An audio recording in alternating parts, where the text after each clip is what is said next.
Hai minasan konnichiwa.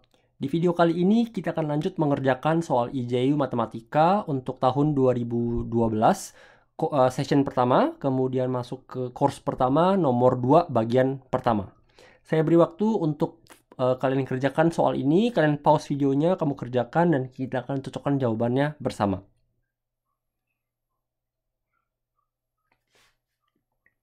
Baik, kita mulai. Kita punya soal mengenai peluang ya. Jadi kita baca soalnya pertama. Kita memiliki bidang ya, bidang dengan koordinat dari koordinat biasa. Kita memiliki titik P di sini. Bisa kita gambar. Di mana titik P itu asalnya ada di titik 0,0. Oke. Nah, anggaplah titik P posisi ada di sini awalnya. Kemudian kita akan melempar dadu. Ketika kita melempar dadu, berapa angka yang keluar akan menentukan bagaimana si P itu bergerak. Seandainya seandainya dadunya itu adalah multiple of 3, ketika dia kelipatan 3, jadi 3 atau 6, maka maka titik P-nya itu akan bergerak satu ke arah sumbu X. Jadi dia akan ke sumbu X plus 1. Ya. Seandainya keluar angkanya selain dari kelipatan 3, yaitu 1, 2, 4, dan 5. Gimana ya? Jadi kalau saya dapat it's not the multiple of 3. 1, 2, 4, 5. Maka si P ini akan bergerak ke atas. Ke atas Y-nya tambah 1. Seperti itu ya. Jadi kalau kita tulis di samping, kita harus terus dulu informasi yang kita dapat ya. Kita punya seandainya X dadunya keluar 3 atau 6, maka X-nya akan bergerak tambah 1. Kalau 1, 2, 4, 5, maka Y-nya akan tambah 1. Oke. Nah, pertanyaan berikutnya adalah berapa probabilitas di mana si P itu mencapai titik 3,1. Jadi kalau saya gambar posisi 3,1 itu 1, 2, 3, 4. 1, 2, 3, 4. 3,1 adanya di sini ya. 3,1. Oke. Nah, berapa peluangnya untuk mendapatkan titik akhirnya di 3,1? Oke. Nah, caranya gimana? Pertama, kamu harus pikirkan bagaimana caranya si titik P ini mencapai titik 3,1 ya. Untuk mencapai titik 3,1, kamu bisa berpikir seperti ini. Pertama dia ke atas ya, naik ke atas ke 1,0, kemudian dia geser ke kanan, ke kanan, ke kanan. Ya, jadi dadunya 4 kali dilempar, maka dia akan mendapatkan titik 3,1 ya. Tapi tidak cuma itu. Kamu bisa berpikir dengan cara lain. Seperti ini. Pertama dia ke kanan, kemudian ke atas, ke kanan lagi, ke kanan lagi. Cara kedua. Yang ketiga, kamu geser ke kanan 2 kali, naik ke atas, dan ke kanan lagi. Atau yang keempat, 1, 2, 3, dan 4 ya. Bagaimana caranya itu? Kamu akan mendapatkan titik akhirnya di 3,1. Jadi kamu bisa bilang ada 4 cara untuk menentukan bagaimana caranya mendapatkan titik 3,1 ya. Nah, tinggal kalau kamu sudah tahu berapa cara yang kamu butuhkan, kamu bisa menghitung berapa peluang di setiap dadunya. Nah, kamu sudah tahu kalau kamu melempar dadu dapatnya angka 3 dan 6 ya, maka kamu akan mendapatkan X-nya bergerak ke 1. Alias apa? Kamu bisa menghitung berapa probabilitasnya kamu untuk bisa menggeser titiknya secara X plus 1 ya. Kamu punya dadu 6 mata dan kamu kelempar 3 atau 6 alias kamu 2/6 ya. Peluangnya 2/6, kamu akan mendapatkan X-nya geser ke kanan 1. Kalau kamu punya angkanya 1, 2, 4, 5 maka kamu bisa mendapatkan peluangnya 4/6 ya. Alias yang ini 1/3, yang ini 2/3. 2/3 itu bisa ke atas, ke sumbu Y-nya plus 1 seperti ini. Oke. Nah, dalam kasus ini kita punya 3 ke kanan, 1 ke atas ya. 3 ke kanan. Jadi 3 secara sumbu X alias kamu punya 1/3 dipangkatkan dengan 3 kali ya. Kemudian ke atasnya 1. Jadi kamu punya 2/3 pangkatkan dengan 1. Kemudian kamu punya 4 cara. Jadi kamu kalikan dengan 4. Kamu kalikan semua seperti ini ya. Ya. Kenapa kamu kalikan dengan 4? Logikanya seperti ini. Kamu punya anggaplah kita hitung ini dulu ya. Kita dapatnya 1/9, 1/27 kali 2/3. Jadinya 2/81 ya. Jadi kamu bisa mendapatkan 2/81 di setiap cara kamu sini. ya. Nah, kalau kamu jumlahkan 4 peluang ini, ya, kamu jumlahkan semua alias kamu kalikan dengan 4. Ya, kamu kalikan dengan 4, maka kamu mendapatkan jawaban akhirnya adalah 8/81 seperti ini. Oke, jadi jawaban akhir kita adalah 8/81 untuk A, B, dan C di sini. Oke. Kemudian kita masuk ke nomor 2. Seandainya kita tahu kita bisa melempar dadunya sampai 4 kali, ya, karena ditulis sampai 4 kali. Seandainya dadu dilempar 4 kali, maka kamu bisa mendapatkan berapa sih kemungkinan titik akhirnya? Kamu sudah tahu satu titik akhirnya ada di 3,1. Ada titik akhir di mana lagi? Ya sudah, kamu bisa hitung. Seandainya dia ke kanan semua, 3, 4, maka dia akan berhenti di 4,0. Kalau dia naik ke atas 2 kali, kamu akan mendapatnya 2,2. Atas 1 kali, ke atas 3 kali, makanya kamu dapatnya 1,3. Atau naik semua 4 kali, jadinya 0,4. Jadi kamu bisa mendapatkan 5 titik di sini. Ada 5 titik di sini, ya. Kalau kamu tulis lebih detailnya, kamu dapatkan di sini 4,0, kemudian 2,2, 1,3, dan terakhir 0,4. Ada 4 titik yang kamu bisa raih. Oke.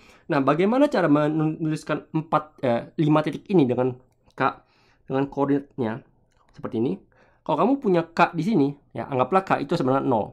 Maka lawannya 0 adalah 4. Kalau kamu punya K-nya 1, maka lawannya adalah 3. Kalau K-nya 2, maka lawannya 2. Artinya apa? Dia selisihnya adalah 4. Kamu punya K, 4, K. Ini 0,4 kurang 0, 4. 2,4 kurang 2, 2. Seperti itu. Ya, jadi kamu mendapatkan sininya adalah 4. Dimana range-nya si K ini adalah dari 0 sampai 4. Kamu nggak mungkin mendapatkan minus. Kamu nggak mungkin mendapatkan lebih dari 4. 5, 6, 7 itu nggak mungkin. Karena kamu cuma melempar dadunya 4 kali. Jadi kamu punya jawabannya 0 sampai 4. Seperti ini. Oke? Nah, pertanyaan berikutnya adalah, di antara 5 titik ini, kamu punya 0,4, 1,3, 2,2, 3,1, 4,0. Di antara 5 titik ini, kamu harus mencari berapa peluang maksimumnya dan peluang minimumnya. Ya, kamu punya peluang dari K ini. PK, ya. Di mana lokasi maksimum, lokasi minimum. Kalau saya mulai dengan lokasi minimum dulu, ini yang paling gampang. Kenapa? Karena kamu bisa berpikir dengan cepat. Untuk mendapatkan lokasi minimum, kamu bisa peluang minimumnya kamu tahu di mana paling susah menggeser si titik P ini secara sumbu X. Kenapa? Karena peluangnya kecil, ya. Peluang untuk menggeser ke kanan adalah 1/3. Sedangkan ke atas itu lebih besar, 2/3. Jadi kalau kamu geser ke kanan terus-terusan, maka kamu akan mendapatkan peluangnya semakin kecil. Jadi peluang di sini adalah 1/3 pangkat 4. Ada berapa cara untuk mendapatkan titik sini? Adalah satu cara. Ke kanan, ke kanan, ke kanan, ke kanan. Tidak ada cara lainnya. Kamu harus mendapatkan satu cara doang. Kamu kalikan dengan 1. Maka yaitu jawaban akhirnya adalah 1/81. Ya, 1/81. Untuk mengecek jawabannya, kamu punya BC di sini adalah sama persis seperti BC di atas, 81. Jadi nggak mungkin salah lagi. Oke? Nah, jebakannya adalah di sini, titik maksimum. Kamu bisa berpikir, kalau titik maksimum artinya kamu bisa menghitung ke atas saja 4 kali, seperti ini. Maka dari itu kamu bisa menghitung seperti berikut, ya. Anggaplah kita dapat 0,4. Ya. Maka dari itu peluang untuk mendapatkan titik 0,4 adalah ke atasnya 4 kali. Kamu punya 2/3 pangkat 4. Ya. Kamu kalikan dengan 1. Maka kamu akan dapat 16/81. Ya. 2 digit. Tapi jawaban ini sebenarnya salah. Ya, kamu harus hati-hati. Kenapa salah? Karena sebenarnya ada jawaban yang lebih besar. Peluangnya lebih besar daripada titik 0,4. Jadi lebih baik untuk soal seperti ini, kamu hitung semuanya. Nggak terlalu susah kok. Kamu punya titik lainnya 1/3, 2/2, 3,1, dan terakhir 0,4,0, ya. Seperti ini. Kamu tahu yang tadi, yang 4,0 jawabannya adalah 1/81. Yang 3,1 tadi 8/81. Jadi tugas kita adalah mendapatkan 2 lagi di sini. Ya. Untuk mendapatkan 1,3. 1,3 itu ada di sini, ya. Jadi kamu harus mencapai titik 1,3 dengan menggesernya ke atas 3 kali, ke kanannya 1 kali. Di ke atasnya itu adalah 2/3 pangkatnya 3, kamu kalikan dengan 1/3 pangkatnya 1. Ada berapa kali untuk mencapai itu? Berapa kali, berapa metode untuk mencapai itu? Sama seperti yang tadi di sini. Untuk mendapatkan titik 1,3, kamu bisa dapatkan kamu ke atas, ke atas, ke atas, ke kanan, ke atas, ke atas, kanan, atas, atas, kanan, atas, atas, kanan, atas, atas, atas. Total ada 4 cara. Nah, kalau kamu hitung seperti ini bakal capek. Sebenarnya ada cara yang lebih gampang untuk mendapatkan nilai 4 ini, yaitu adalah 4C3. Ya. Jadi C itu adalah kombinasi. Kombinasi itu artinya kamu tidak membutuhkan urutannya. Urutannya kamu bisa bolak-balik. Ya. Kamu punya 4C3. 3 itu menunjukkan berapa sih kamu harus kamu naikkan ke atas, ya. 4C3. Kalau kamu hitung 4C3, 4 kali 4 kuadrat, 3 kuadrat, 1 kuadrat seperti ini. Ya. Maka kamu akan mendapatkan 4 faktorial 4 kali 3 faktorial, 3 faktorial kali 1, ya. Jadi habis dapatnya 4. Maka dari itu kamu akan dapat 4 cara. Kalau kamu hitung, kamu dapatnya 8/81 kali 1/3, 8/27 ya. 27 kali 1/3 kali 4. Jadinya 32/81. Nah, ini lebih besar daripada yang tadi. Tadi kamu dapatnya 16/81 ya. Jadi ini lebih besar. Untuk jaga-jaga kita hitung sekali lagi untuk 2,2. Untuk mencapai titik 2,2 kamu harus hitungnya 4C2. Ya, kamu punya 4 faktorial dibagi dengan 2 faktorial, 2 faktorial. Jadi 4 faktorial, 3 faktorial, 2 faktorial, kamu bagi dengan 2 faktorial, 2 faktorial, coret bagi 2. Salah semua kali ya. Jadi kamu mendapatkan 6 cara. Oke, kamu dapatnya 2/3 pangkat 2 dikali dengan 1/3 pangkat 2, kamu kalikan dengan 6 cara. Jadi kamu dapatnya 4/9 kali 1/9 kali 6. Jadi kamu dapat 24/81. Oke. Jadi dari antara 5 titik ini, yang paling besar adalah titik 1,3 ya, 32/81 ya. Jadi ini jawaban untuk HI BC. Jadi 32/81. Oke. Kita lanjut ke nomor terakhir. Berapa probabilitas di mana P itu melewati titik 1,1 dan mencapai titik 2,2? Ya, jadi dia ada checkpoint di tengah dulu. Kalau kamu gambar, kasarnya 1, 2, 3, 4, 1, 2, 3, 4. Dia melewati titik 1,1 sampai di 2,2. Ya. Jadi pertama dia harus ke sini, ya, ke titik 1,1 dulu. Kemudian mencapai 2,2, kamu hitung 2 kali lipat. Kamu hitung 2 kali. Jadi untuk mencapai titik 1,1 dari 0, itu ada berapa cara? Ada 2 cara ya. 1, kemudian 2. Ya. Jadi ada 2 cara untuk mendapatkan 1,1. Oke. Jadi bisa 1/3 kali dengan 2/3 atau 2/3 kali 1/3. Seperti ini.